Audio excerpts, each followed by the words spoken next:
오늘도 하나님의 말씀이 우리 안을, 우리의 삶을 충만히 채우는 은혜가 있기를 바랍니다. 잠언서에 보면 이런 말씀이 있습니다.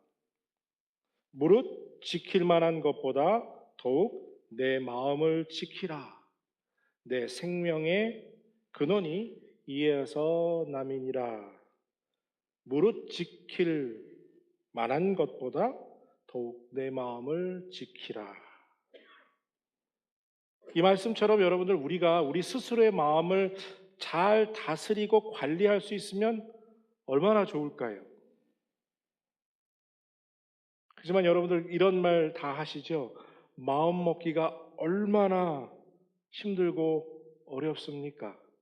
올해 시작하면서 뭐 하시겠다고 마음 먹으신 거 이제 3주 돼가는데 벌써 그죠? 다 지키고 계신 것 있으세요? 마음은 먹는데 이걸 지키기가 참 어렵습니다. 그래서 새해가 되면 늘 새로운 마음을 먹어라, 뭐 하자 이런 얘기를 많이 하지요. 마음 먹는 게 어려운데 왜 자꾸 새로운 마음을 먹자고 말합니까? 왜 자꾸 제 마음을 바꾸라고 말합니까? 하시는 분들이 가끔 있습니다. 여러분들 한번 이 시간에 솔직하게 여러분들 한번 생각해 보시길 바랍니다. 여러분들의 인생을 돌아보면서 여러분들의 마음을 바꾸는 게 쉽습니까? 아니면 여러분들의 삶의 주변의 환경을 바꾸는 게 쉽습니까? 여러분들의 마음을 바꾸시는 게 쉽습니까? 여러분하고 40년, 50년, 30년, 20년 같이 산 남편이나 아내의 마음을 바꾸는 게 쉽습니까? 어떤 게 더 쉬울까요? 내 마음 바꾸는 게 10배, 100배 쉽습니다. 그렇죠? 예. 사실 우리 자신의 마음을 바꾸는 것이 우리 주변의 환경을 바꾸는 것이나 또 다른 사람의 마음을 바꾸는 것보다는 훨씬 더 쉽습니다. 마음을 지키는 것이 생명의 근원이라라고 말씀하시는 이 말씀을 묵상하면 묵상할수록 우리 마음을 잘 다스려야 우리 마음에 우리의 삶에 풍성한 열매를 맺는 길이라는 것을 깨닫게 됩니다. 그래서 오늘은 4가지 종류의 밭이라는 제목으로 올 한 해 세운 표처럼 풍성히 열매 맺는 공동체로 나아가는 은혜를 누리게 되길 바라고 또 소원합니다. 풍성히 열매 맺는 공동체라는 표, 이 표처럼 성령의 열매 맺기를 여러분들 우리 다 같이 소망하고 또 바라는 한 해가 되기를, 그렇게 될 줄로 믿는 올 한 해가 되기를 바라고 또 소원합니다. 여러분들이 먼저 믿으시길 바랍니다. 여러분들의 삶에 하나님이 풍성히 열매 맺게 해주실 것을 믿어야 합니다. 그저 몇몇 사람의 소망으로 오늘 우리 올 한 해의 소망이 끝나지 않고 우리 모두가 다 각자의 삶 속에서 풍성히 열매 맺는 은혜를 체험하게 되길 바라고 또 축복합니다. 벌써 지난주에 예배 드렸어야 했는데 못 드려서 2주 전에 말씀을 나눌 때 이런 이야기를 나눴죠. 성령의 열매를 맺는 건 예수님 안에 붙어 있을 때 가능하다. 하나님의 은혜로 성령의 열매는 맺어지는 것이다. 그렇죠? 다른 방법은 없다. 그래서 예수님을 떠나서는 우리는 아무것도 할 수 없다라는 결론을 저희들이 맞았습니다. 우리 안에 생명의 씨를 뿌리고 자라게 하시고 또 열매 맺게 하시는 이 모든 과정은 내가 하는 게 아니라 하나님이 하시는 것이다 라는 사실입니다. 하나님의 능력이 우리 안에서 역사하시고 그것을 이루어 가시는 줄로 믿으시길 바랍니다. 그리고 다 주님께 맡기시길 바랍니다. 주님이 하실 것입니다. 예수님께 맡기고요. 우리가 할 일은 무엇인가 하면 예수님이 우리 안에서 마음껏 역사하실 수 있도록 우리의 마음을 준비하는 것입니다. 그래서 매일 우리가 예수님 안에 살고 있는지를 점검하고 체크하고 살아가는 것이면 충분합니다. 충분하다는 것입니다. 우리의 생각 속에 예수 그리스도의 십자가, 사랑, 그리고 주님이 주신 말씀 그대로 살아가려고 하는 그 의지가 우리 안에 있으면 충분하다는 거죠. 하나님의 은혜가 여전히 우리 삶 속에 풍성히 나타나고 있지만, 한결같이 하나님은 우리에게 은혜를 베풀고 계시지만, 문제는 오늘 우리 잠언서의 말씀처럼 우리의 마음이 문제라는 것입니다. 우리의 마음을 지키는 것이 어렵다는 것이 가장 핵심이라는 사실이죠. 예수님의 오늘 본문에서도 비유의 말씀으로 여러 가지 다른 종류의 밭의 모양을 설명하고 계십니다. 그리고 그 모든 밭이 다 열매를 맺는 좋은 밭이 아니라는 것을 설명해 주십니다. 씨를 뿌렸지만 마음의 상태에 따라, 마음의 밭의 상태에 따라 전혀 다른 결과를 얻게 된다고 예수님이 오늘 우리에게 말씀해 주고 계신 것입니다. 오늘 본문에서 우리가 발견할 수 있는 아주 중요한 영적 진리는 밭의 상태, 즉 마음이 열매를 맺는 데 있어서, 풍성히 열매 맺는 데 있어서 아주 중요한 요소라는 사실을 발견하게 됩니다. 그래서 하나님께서 우리 삶을 풍성히 열매 맺을 수 있도록 우리 자신의 마음 상태를 우리가 점검하며 살 필요가 있다는 거예요. 지속적으로 우리의 마음의 상태를 점검하는 것이 필요합니다. self evaluation이 필요하다는 것이죠. 자, 여러분들 현재의 마음의 밭의 상태는 어떠하십니까? 여러분들의 마음밭은 길가입니까? 돌짝밭입니까? 가시덩굴이 넘쳐나는 밭입니까? 아니면 30배, 60배, 100배의 열매를 맺는 좋은 마음밭입니까? 여러분들의 마음밭은 어디라고 생각하십니까? 지금 여러분들의 마음의 상태가 어떠하느냐라는 질문을 여러분들 스스로에게 던졌을 때 여러분들은 뭐라 답하실 수 있느냐는 거죠. 여러분들의 삶을 점검할 필요가 있다는 겁니다. 오늘의 이 본문의 비유를 이해하기 위해선 이 팔레스타인 지방에 있는 농사법을 우리가 좀 살펴봐야 할 필요가 있습니다.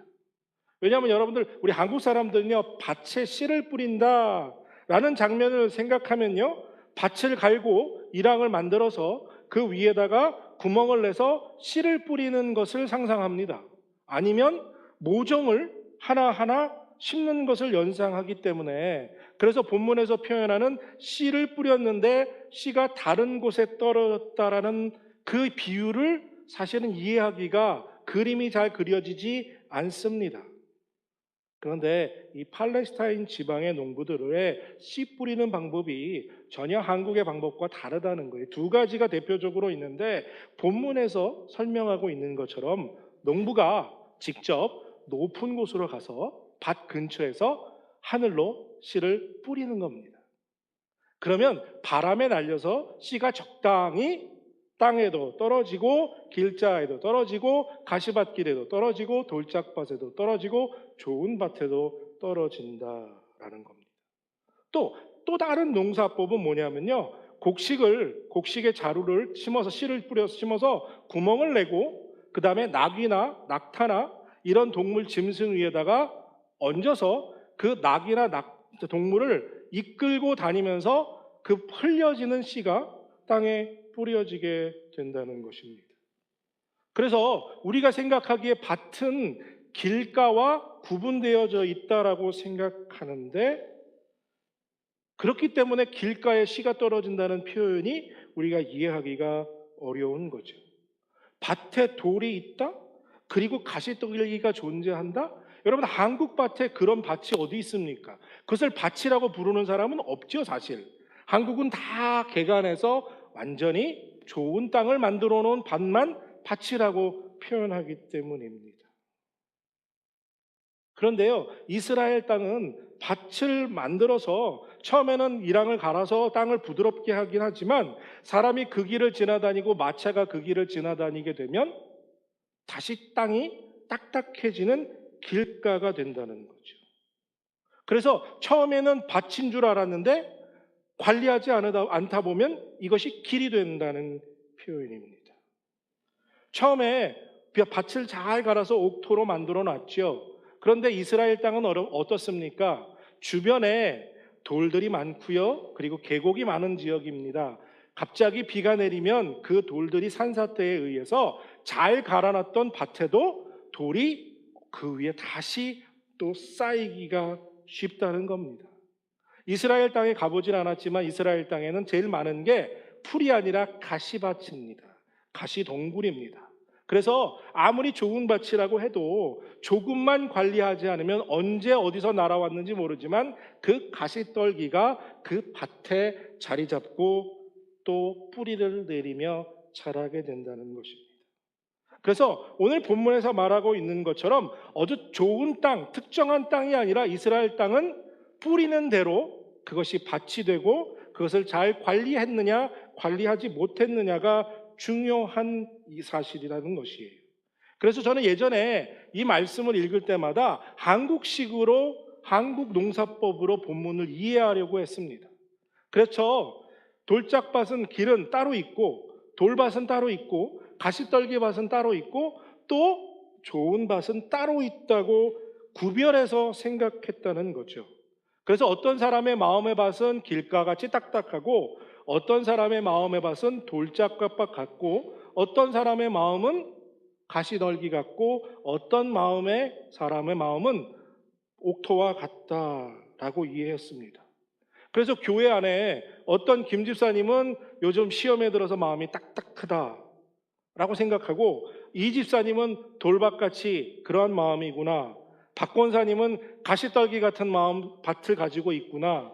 또 저기 어떤 분은 정말 옥토의 밭을 가지고 있구나라고 이해하고 해석했던 적이 있습니다.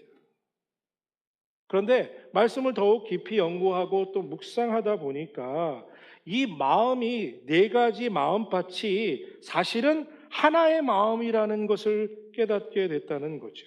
무슨 얘기냐? 각자의 마음이 다 다른 것이 아니라 이 네 가지 종류의 밭이 모두 다 내 안에 있다라는 사실을 깨닫게 되었다는 거죠.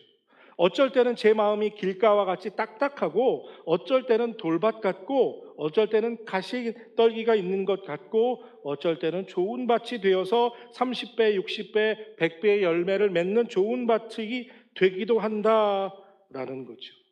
결국 어떻게 우리의 마음을 잘 관리하고 점검하느냐에 따라 이 밭의 상태가 변화된다는 것을 오늘 본문에서 깨닫게 된다는 것입니다.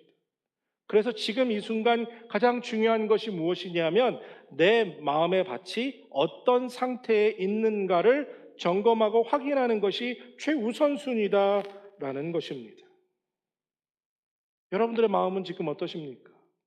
하나님의 말씀을 들었는데 전혀 은혜가 안 되고 딴 생각만 드는 길가와 같은 마음입니까?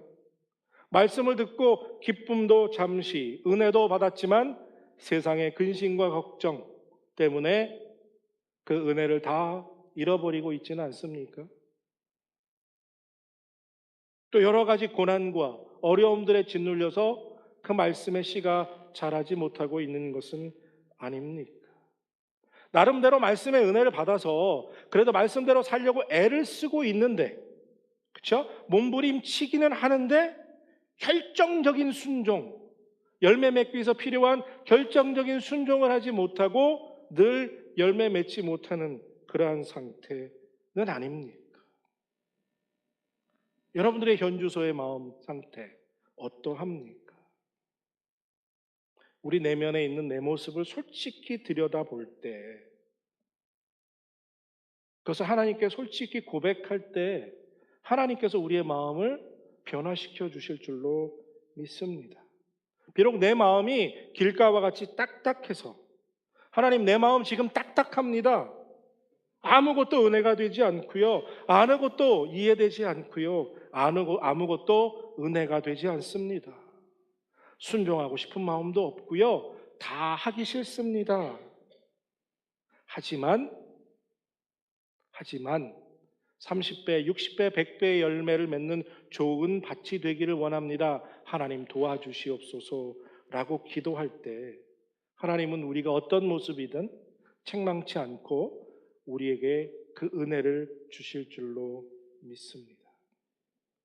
여러분, 오늘 본문을 자세히 그리고 깊이 묵상하다 보면 마음의 밭의 상태에 따라서 열매를 맺게 되는 것입니까? 아니면 밭이 좋은 상태인데 밭이 좋아서 열매를 많이 맺는 상태인가? 이 상태를 우리가 깨달아야 합니다. 무슨 말이냐 하면요, 밭이 중요합니까? 열매의 씨앗이 중요하느냐라는 표현입니다. 보통의 경우는 한국의 농사법에는 일반적으로 농사의 씨가 밭보다 훨씬 중요합니다. 그렇죠? 물론 씨가 중요한 요소이기도 합니다. 하지만 밭이 좋지 않으면 또 열매를 맺지 못할 수도 있기도 하지요. 그런데 오늘 본문에서는 밭도 중요하지만 성령의 열매, 즉 씨가 중요하다는 것을 설명해 줍니다. 밭의 상태보다 말씀의 능력이, 말씀이 우리 삶을 변화시킬 수 있다는 믿음이 우리 안에 필요하다는 것이죠. 그래서 8절의 말씀을 오늘 다시 한번 잘 읽어보기를 원합니다. 그러나 더러는 좋은 땅에 떨어져서 열매를 맺었는데 어떤 것은 100배가 되고 어떤 것은 60배가 되고 어떤 것은 30배가 되었다. 여기서 여러분들 좋은 땅에 떨어졌다라고 이야기할 때 좋은 땅의 정의가 있습니까? 없습니까? 어떤 땅이라는 컨디션의 정의가 없습니다. 길가도 돌밭도 가시떨기도 어떤 상태라는 정의를 본문에서 설명해 줍니다. 하지만 60배, 100배, 100배 그리고 60배, 30배, 100배 열매를 맺는 땅에는 좋은 땅이다, 나쁜 땅이다라는 설명이 없어요. 열매를 맺었기 때문에 좋은 땅이다라는 것입니다. 그러니까 어쩌면 좋은 밭은 열매를 맺는 밭인 거지 처음부터 좋은 밭은 존재하지 않았다는 것입니다. 하나님 나라의 농법에서는. 그래서 열매 맺는 것보다, 즉 열매를 맺는 밭보다 그 씨, 복음의 능력, 하나님의 말씀이 중요하다는 것입니다. 그러면 우리는 아무것도 안 해도 되겠네요 라고 말하실 수 있습니다. 그런데 성경은 그 밭에게도 일부의 책임이 있다는 것을 설명해 주고 그것을 강조합니다. 왜냐하면 30배, 60배, 100배의 열매를 맺었기 때문입니다. 똑같은 말씀의 씨앗이 떨어졌는데 그것이 열매가 서로 다르게 나왔다는 것은 밭을 어떻게 지속적으로 잘 관리했느냐의 차이가 나타난다는 사실입니다. 그래서 우리의 마음을 지속적으로 잘 관리해야 합니다. 우리의 마음을 잘 하나님 앞에서 다스리면서 관리해 나갈 필요가 있다는 거죠. 그렇다고 우리 스스로에게 그 능력이 있다는 말은 아닙니다. 여기서 관리한다는 말은 하나님이 내 안에서 역사하실 수 있도록 내 마음을 하나님께 내려놓는다는 표현을 관리한다라는 표현으로 쓴 것입니다. 우리가 알고 있는 것처럼 농사는 하기 위해서 밭을 먼저 갈아야 하지요. 돌도 빼고 잡초도 없애고 거름도 주고 이렇게 해서 농사를 짓게 됩니다. 그런데요, 이스라엘은 반대로 합니다. 아까 말씀드린 것처럼 씨를 뿌리고 그리고 흙을 갈아엎습니다. 그러니까 흙을 갈아엎어서 좋은 땅을 만드는 거예요. 밭을 일구기 전에 길가도 있고 돌짝밭도 있고 가시떨기나무 가지도 있는 땅, 좋은 땅 상관없이 다 뿌려서 그것을 뒤집어 엎는다는 거예요. 부드러운 땅으로 만들어서 씨가 자랄 수 있게 한다는 것입니다. 우리가 할 일은 하나님이 우리의 마음을 부드럽게 하실 수 있도록 우리의 마음을 하나님께 내려놓는 것입니다. 지난 2주간 나름대로 묵상 여러분들하고 얘기한 약속한 걸 매일 꾸준히 정리하고 제 생각을 글로 적는 훈련들을 해왔습니다. 역시 생각보다 쉽지 않고 어렵더라고요. 그래도 매일 말씀 묵상하고 글을 적으면서 설교 준비가 더 잘 될 줄 알았어요. 여러분 생각해 보세요. 그래도 묵상하고 생각하고 정리하니 성령의 충만함이 더 있어서 더 잘 될까 생각했는데 전혀 변화가 없더라고요. 나아지는 것도 없고 좋아지는 것도 없고. 그래서 깨달았습니다. 야, 이거 하루아침에 쉽게 될 일이 아니다. 그 마음의 밭을 가는 일이 참 어렵고 힘들다라는 걸 깨닫게 되었습니다. 그러면서 한 번 더 하나님께 내려놓고 하나님 더 열심히 말씀을 묵상하고 제 밭을 잘 관리할 수 있도록 은혜를 주시기를 기도합니다라고 기도했습니다. 그러면서 여러분들 책을 읽으면서 이런 걸 보게 됐어요. 한 번에 두 개. 이게 무슨 말이냐면요. 어느 책에 나온 그 집의 가정의 식탁 메뉴, 그러니까 식탁의 룰입니다. 아이들이 싫어하는 음식이 나와도 아무리 싫어도 한 번 올라올 때마다 두 개는 무조건 먹는 게 그 집의 룰이래요. 그러니까 아이들이 토메이로를 싫어하잖아요. 토메이로가 식탁에 올라오면 아무리 싫어도 한 번에는 두 개씩은 무조건 먹는 게 그 집의 룰이랍니다. 어려서부터 그렇게 아이를 키웠더니 처음에는 토메이로를 싫어했는데 한 5년 지나고 나니까 매번 그때마다 두 개씩을 먹으니까 아이들이 토메이도를 좋아하게 됐대요. 처음에 메시포테이를 그렇게 싫어하던 아이들이 엄마가 무조건 상 위에 올라오면 두 번은 먹어야 한다고 해서 두 번을 먹였더니 나중에는 메시포테이로의 맛도 알게 되고 그래서 메시포테이를 좋아하게 됐다는 겁니다. 싫은 것도 무언가 꾸준히 계속하니까 그 맛을 알게 되더라라는 걸 깨닫게 되더라는 거죠. 그래서 저는 여러분들에게 이렇게 도전하고 싶습니다. 하루에 두 번.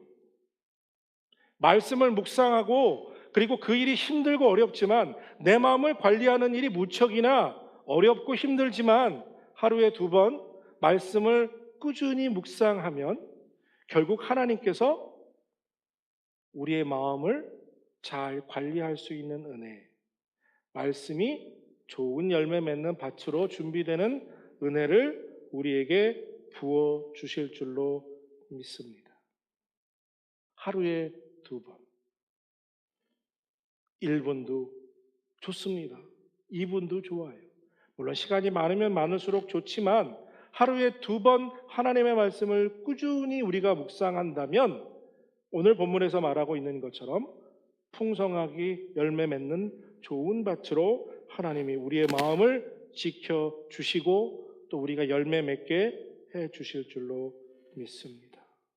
하나님의 말씀을 뿌리실 때 그 말씀을 받아 키울 수 있는 내 안에 놀라운 은혜가 하루에 두 번 말씀을 지속적으로 묵상하는 일 속에서 이루어질 줄로 믿습니다. 하나님의 곡괭이가 내 마음밭을 갈아 엎으시면서 딱딱해진 부분은 부드럽게, 돌이 차진 부분은 돌을 걸러내고 가시덩굴이 채워진 곳에는 가시덩굴을 잘라 뿌리를 뽑아내 주시는 역사들이 지속적으로 나타날 줄로 믿습니다. 여러분들 이 일을 하기 위해서 중요한 것 중에 하나가 바로 주일 예배입니다.